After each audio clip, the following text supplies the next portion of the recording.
जय हिंद दोस्तों, welcome to IAS with Hari Mohan and institute for analytical studies. दोस्तों, जिस तरीके से अमेरिका के अंदर ओबामा ने और बाइडन ने मिलकर एक खेल रचा, मैंने उसके ऊपर एक वीडियो बनाई। हालांकि मेरे बहुत सारे जो व्यूअर्स हैं उन्होंने साफ तौर पर एक शोर मचा दिया कि सर आप ऐसे कैसे कह सकते हैं और पता नहीं क्या क्या। एक भाई तो लिखता है कि आज तक मैं आपका बड़ा प्रशंसक रहा हूं, लेकिन आपकी ये वीडियो देखकर मेरे को ऐसा लगा कि आज के बाद मैं आपकी वीडियो कभी नहीं देखूंगा। भाई एक बात समझ लो, तीन चीज़ें होती हैं। एक है एडमायरर, प्रशंसक, एक है भक्त, एक है अंधभक्त। तीनों में बहुत फर्क होता है। प्रशंसक वो है जो नीतियों को एनालाइज करता है, पॉलिसीज़ को एनालाइज करेगा, देखेगा, सोचेगा, समझेगा, कॉम्प्रिहेंसिव वे में फ्यूचर के इम्पैक्ट्स, पास्ट के उसके रूट्स, सारी डायमेंशंस को कवर करेगा। तो उसके बाद जाके अपना एक ओपिनियन डेवलप करेगा जो पॉजिटिव लाइट में करने की कोशिश करेगा। ठीक है। अब उसमें ऐसा नहीं है कि हर चीज़ सही ही हो, बहुत सारी चीज़ें गलत भी होती हैं। लेकिन जो चीज़ गलत लगे उसको भी बोलने की हिम्मत होनी चाहिए, सही को सही, गलत को गलत। लेकिन हाँ, एडमायरर होना ज़रूरी। इस एडमायरर का मतलब, प्रशंसक का मतलब ये कि भाई मेरे को ज़्यादातर चीज़ें इनकी ठीक लगती हैं, 100% नहीं तो कम से कम 90% मुझे ठीक लगती हैं, तो मैं उनके ऊपर डिस्कस करता हूँ। और हाँ, मैं प्रशंसक हूँ, लेकिन मैं भगत नहीं, और अंधभक्त तो बिल्कुल भी नहीं हूँ। भगत वो जो सब चीज़ें अच्छी लगे, 100% गलत है, सही है, जो किया है अच्छा ही होगा। जैसे है ना, वो जो जीजाजी बोलेंगे वो मैं करूँगा, या फिर आपने कहा है तो सही ही होगा। मैं वो भगत नहीं। और अंधभक्त तो बिल्कुल नहीं हूँ, क्योंकि मैं freedom of speech and expression को अलाउ करता हूँ, मतलब सपोर्ट करता हूँ। कल को अगर मान लिया मुझे ऐसा लगता है कि भाई प्रॉब्लम आ रही है या कोई गलत चीज़ है, तो मैं या कोई सामने वाला मोदी जी के लिए गलत बोल रहा है, तो भाई मैं लड़ने के लिए बिल्कुल तैयार नहीं रहूँगा। मैं शांति से उस बात का जवाब दूंगा, उसको समझाने की कोशिश करूँगा। नहीं समझ रहा तो वो उसकी किस्मत। तो भाई साहब, मैं प्रशंसक हूँ, मैं भक्त या अंधभक्त नहीं हूँ। और अपने आप को भी जज कीजिए कि आप कौन सी वाली कैटेगरी में आते हैं, क्योंकि नॉलेज के साथ किसी भी चीज़ को सपोर्ट या अपोज करना, with facts, with logic, with reason, आपको फायदा देगा। लेकिन अगर आप लगातार किसी भी मामले के अंदर अगर आप अंधभक्त बने घूमोगे, तो भाई साहब माफ़ कीजिएगा, आप बहुत बड़ी गलत फहमी में जी रहे हैं। मामला बहुत ज़्यादा ख़राब होगा, कहीं ना कहीं सिचुएशंस जो हैं वो आउट ऑफ कंट्रोल हो जाएंगी, तो आपको भी खुद ही लगेगा। क्योंकि अंधभक्त और भक्तों के दिल टूटते हैं ना जब, तो बहुत बुरा लगता है, क्योंकि इंसान है, कभी कभी गलती कर देता है। और इसीलिए जो मेरे पिछले वीडियो के ऊपर आप लोगों ने शोर मचाया, उसको प्रॉपरली एक बार देखो, समझो मैंने कहा क्या था। मैंने मोदी जी की बुराई कहीं पर नहीं की। मैंने एक तरफ अमेरिका को उल्टा सीधा कहा था, एक तरफ राहुल गांधी के बारे में कहा था कि मुझे उनका अमेरिका जाना, और खासकर बिल्कुल सीधा मोदी जी के विजिट से पहले जाना, मेरे को थोड़ा ठीक नहीं लगा। और CIA के एजेंट से मिलना एंड ऑल मेरे को थोड़ा ठीक नहीं लगा, मैंने बोला। लेकिन आप जिस तरीके से रिस्पॉन्ड कर रहे थे, मेरे को ऐसा लगा कि यार, मतलब आप वो चाहते हैं जो मैं हमेशा एक ही बात बोलता रहूँ। मैं कोई तोता थोड़ा ना हूँ यार, जो एक ही चीज़ रटता रहूँगा। मैं थोड़ा पढ़ लिख लेता हूँ, थोड़ा सा दिमाग लगाने की कोशिश करता हूँ, तो भैया जो है, मेरे को जो लगेगा मैं वो बोलूँगा। और जो अभी जो हुआ, निर्मला सीतारमन मैडम ने, और जो हमारे डिफेंस मिनिस्टर, हमारे जो क्या नाम है, राजनाथ सिंह जी हैं, उन्होंने कहा, उस बात को देखेंगे तो मेरी पिछली वीडियो आपको ठीक लगेगी। लेकिन कहीं ना कहीं अमेरिका को पूरी सफलता नहीं मिली और मोदी जी को पूरा क्रेडिट नहीं मिला। यहाँ पर एक स्टेलमेट नज़र आ रहा है क्या, मैं उस पर डिस्कस करने जा रहा हूँ। वीडियो को देखना हो भाई, जिस भाई को नहीं पसंद आ रहा तो उसका मैं क्या कर सकता हूँ, मेरा अपना ओपिनियन है, ठीक है। अब ये वीडियो शुरू करने से पहले रिक्वेस्ट यही है कि मेरे चैनल को लाइक करें, सब्सक्राइब करें, शेयर करें, बेल आइकन ज़रूर दबाएं। और हमारा फेसबुक, इंस्टाग्राम के ऊपर भी ये पेजेस चलते हैं, तो उनको भी लाइक करके थोड़ा सा हमें सपोर्ट करें, ताकि अगर आप फेसबुक वगैरह भी चला रहे हैं तो वहाँ पर भी हमारी वीडियोज़ अवेलेबल है। अब आ जाते हैं टॉपिक के ऊपर। टॉपिक है कि जो मोदी जी की अमेरिका विजिट, जो मामला था वो यही तो था यार, जो मैंने आप लोगों को सबको कहा था कि क्या मामला है। तो भाई मामला समझ लेंगे तो शायद आपको थोड़ी सी मेरी बातें ठीक लगें। कि भाई अमेरिका के अंदर विजिट है, अमेरिका के अंदर मोदी जी की जो विजिट है, उसमें मैंने कहा कि अमेरिका यानी बाइडन की दो प्रॉब्लम्स हैं। कि एक प्रॉब्लम ये है कि यहाँ एक तरफ उन्हें मोदी जी से डील्स चाहिए, और अलग अलग डील्स चाहिए, और साथ में इंडिया को वो अल्टरनेट टू चाइना की फॉर्म में खड़ा करना चाहते हैं, अल्टरनेट टू चाइना की फॉर्म में खड़ा करना चाहते हैं। लेकिन इसका दूसरा मामला ये भी है कि इस अमेरिका को मोदी नहीं चाहिए। मैं यही तो कह रहा हूं कि अमेरिका को मोदी नहीं चाहिए। अमेरिका को इंडिया से डील्स चाहिए। अमेरिका इंडिया को अल्टरनेट टू चाइना की फॉर्म में डेवलप करना चाहता है, लेकिन अपने कंट्रोल में, अपने हिसाब से। एक ऐसा इंडिया जो उसके इशारों पर नाचे, या एक ऐसा इंडिया जिसकी सरकार अमेरिका के कहे अनुसार चले, काम करे, या कम से कम अमेरिका इंडिया को एक पिछलग्गू बनाकर रखे। अब यही एक प्रॉब्लम है कि मोदी इसीलिए नहीं चाहिए, और इसीलिए मोदी नहीं चाहिए तो मैंने आपको कहा कि ये जो स्टेट विजिट थी, और इस स्टेट विजिट के अंदर ये तो चाहिए था, लेकिन उसका अगर क्रेडिट, यानी उसकी अगर विश्वसनीयता, या उसकी जो फायदा है, उसका जो मतलब जो उसकी क्रेडिट है, वो अगर मोदी को मिल जाता है तो कहीं ना कहीं मोदी 2024 में अपने आप को और ज़्यादा स्ट्रॉन्ग कैंडिडेट की फॉर्म में प्रोजेक्ट करेंगे। ये, और दूसरा रीज़न ये कि बाइडन के ऊपर बार बार दबाव पड़ रहा था कि बाइडन डेमोक्रेसी से लेकर, माइनॉरिटी राइट्स से लेकर दूसरे राइट्स के ऊपर जवाब दें।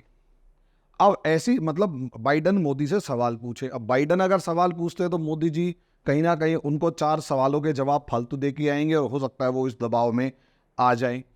इसलिए बड़ी जो गेम खेली गई वो यही तो थी कि बाइडन चुप रहे, मोदी जी के साथ डील करी। लेकिन जिस टाइम पर वो बायलेटरल टॉक्स, यानी आमने सामने की बातचीत शुरू होने जा रही थी, एग्जैक्टली उसी टाइम पर बराक ओबामा का स्टेटमेंट रिलीज हो जाता है, और उस बायलेटरल टॉक्स के ऊपर से पूरा फोकस हटकर चला जाता है किसके ऊपर, कि भाई मोदी जी माइनॉरिटी, डेमोक्रेसी। और जानबूझकर उनसे एक सवाल पूछा गया, और वो सवाल इस तरीके का था कि उसके ऊपर कहीं ना कहीं मोदी विरोधी, चाहे वो इंडिया में जो हो, चाहे वो दुनिया के अंदर हो, उन्हें बोलने का मौका मिल गया।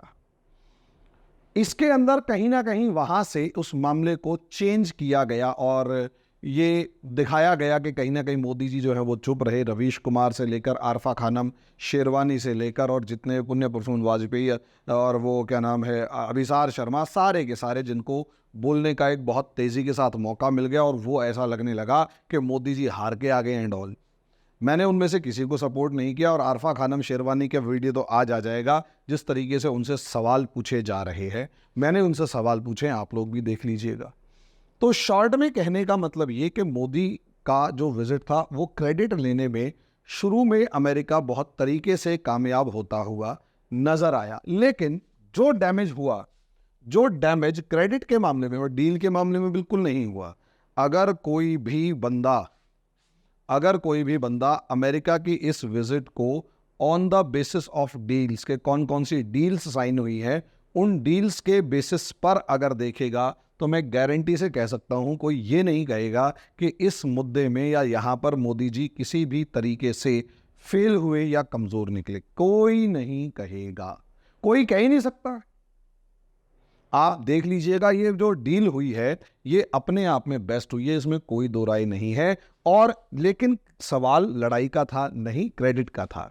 बराक ओबामा ने उसके मतलब जो इस विजिट है, इस विजिट को हाईजैक करके कीचड़ उछालने की कोशिश करी, सवाल उसको जवाब देने का भी था। तो मोदी जी उसके बाद सीधा पहुंच जाते हैं इजिप्ट, और इजिप्ट के अंदर पूरे इजिप्ट का जो मामला है, वहां पर आपको बहुत ज्यादा सी डील क्या हुई उसमें ज़्यादा पता नहीं लगा होगा, क्योंकि मीडिया ने वहाँ पर मोदी जी के मॉस्क विजिट, मस्जिद के विजिट, और स्वेज कैनाल के जो स्पेशल इकोनॉमिक जोन है उसमें इंडिया की जो भागीदारी है उसको देखा, और एक सम्मान जो इजिप्ट के राष्ट्रपति ने दिया, अल सीसी ने, उनको देखा। डील्स क्या हुई उस पर से मुद्दा उठ गया या हट गया, यानी कि जो माइनॉरिटी राइट्स के नाम पर बराक ओबामा ने शोर मचाया, मोदी जी ने उसको काफ़ी हद तक डैमेज कंट्रोल करने की कोशिश करी, और जवाब वहां दे दिया कि हम लोकतंत्र हैं, थे और रहेंगे, और सिग्नल यहां दे दिया कि उन्हें किसी मुस्लिम से कोई प्रॉब्लम नहीं है। ठीक है, लेकिन अभी एक मामला और बाकी था, और वो था ओबामा को आईना दिखाना। क्योंकि अगर ओबामा को आईना ना दिखाते तो कहीं ना कहीं वो जो जवाब था वो पूरा ना होता। और यहां इंडिया ने बहुत ही स्ट्रांग नेशन की तरह रीबट करने की कोशिश करी, एक मुक्का जोर से नाक पे देके मारा ताकि ओबामा की नाक टूटती हुई नजर आए। ये एक फैक्ट है। ये इसीलिए मैंने कहा ये आज का भारत है। वो डायलॉग जो है ना कि भैया ये आज का भारत है, ना तो किसी को दबाएगा ना दबेगा, ना तो पंगे लूंगा ना पंगे बर्दाश्त करूंगा। ये चीज यहां है। अब यहां पर भी स्ट्रेटेजी देखो कितनी अच्छी है। एस जयशंकर सर नॉर्मली ऐसे जवाब देते हैं। फॉरेन लेवल से रिलेटेड जितने भी जवाब हैं, फॉरेन मिनिस्ट्री से रिलेटेड जितने भी जवाब हैं, वो कौन देते हैं? Doctor S Jaishankar. इस बार डॉक्टर एस जयशंकर के बयान नहीं आए और मुझे उम्मीद के मुताबिक नहीं आए, क्योंकि अब यहां पर भी तो गेम खेलेंगे ना। यहां कौन से कम है? मामला यह था कि घेरा गया मोदी जी को, ऑब्वियस सी बात है। डॉक्टर एस जयशंकर जो है वो कहीं ना कहीं अभी चुप नजर आ रहे हैं। एकदम से हमारी निर्मला मैडम जो है उन्होंने जवाब दे दिया। मेरे हिसाब से तो निर्मला ताई ही निकलता है, ठीक है। ये फाइनेंस मिनिस्टर हैं, इन्होंने जिस तरीके से शालीनता के साथ टिप मतलब एक जिसे कहते हैं पॉइंट बाय पॉइंट जो जवाब दिया उसको वो देखने लायक है। अल्टीमेट लेवल पर जवाब दिया इन्होंने, बहुत ही अच्छा और बहुत अल्टीमेट लेवल पर इन्होंने जवाब यहां पर दिया, ठीक है। अब मोदी मतलब निर्मला मैडम ने जवाब दिया, साथ में हमारे जो राजनाथ सिंह जी जो हैं उन्होंने जवाब दे दिया। अब मामला क्या हुआ? अब अमेरिका कुछ तिलमिलाएगा तो यहां हमारे डॉक्टर साहब जो हैं वो जाएंगे और पुचकार के आ जाएंगे, अच्छा यार कोई बात नहीं, तूने कह दिया मैं नहीं कह दिया, बात खत्म। This is the strategy. मतलब सोचिए, यही तो स्टेप्स देखी जानी है ना कि जवाब निर्मला सीतारमन ने दिया, जवाब फाइनेंस मिनिस्टर और डिफेंस मिनिस्टर ने दिया, जो प्रॉपरली विदेश मंत्री हैं और विदेश मंत्रालय उन्होंने नहीं दिया। क्योंकि अब जो भी होगा मतलब बहस तो होगी, कोई डैमेज वैमेज नहीं हो ना, बहस होगी। वो थोड़े नाराज होंगे, यार तुमने हमारे बराक ओबामा को कह दिया कि तुमने 26,000 बम गिराए, तुमने ये किया, तुमने वो किया। अब जो भी होगा उसको समेटने का काम, मतलब लड़ लिए भिड़ लिए, अब पुचकारने का काम हमारे डॉक्टर साहब करेंगे। अरे ये होती है ना सुपर पावर, कह भी दिया समेट भी दिया, नाराज भी नहीं होने दिया और अपना काम भी कर गए। यही तो सुपर पावर है भाई। अमेरिका ना तो इजराइल से लड़ रहा ना फिलिस्तीन से लड़ रहा, दोनों को अड़का देता है। मैं अभी पढ़ रहा था, सुन रहा था कोई वीडियो, उसके अंदर फ्रैंकलिन डी रूजवेल्ट ने शायद नाइजर की बात हो रही थी, कौन से वहां पर एक जो क्या नाम है डिक्टेटर था, उसके बारे में सवाल पूछा तो सोच कर देखिए वो वर्ड यूज करते हैं कि son of a bitch, what he is our son of a bitch, यानी ये हमारा है, ये अमेरिका है कि जो वो कर रहे हैं ठीक है, हमें पता है हम वो क्या कर रहा है और हमारे ही पैदा किया हुआ है, टेंशन नहीं है। ये जो अमेरिका का एटीट्यूड है ना, इंडिया ने उस एटीट्यूड की नाक पे मुक्का मार के नाक तोड़ दी है। असल में ये, और ये पूरा मामला आप समझेंगे तो पता लगेगा कि ये सारी खेल है, जियोपॉलिटिक्स है। जियोपॉलिटिक्स का एक पन्ना ये है, एक फेज ये है।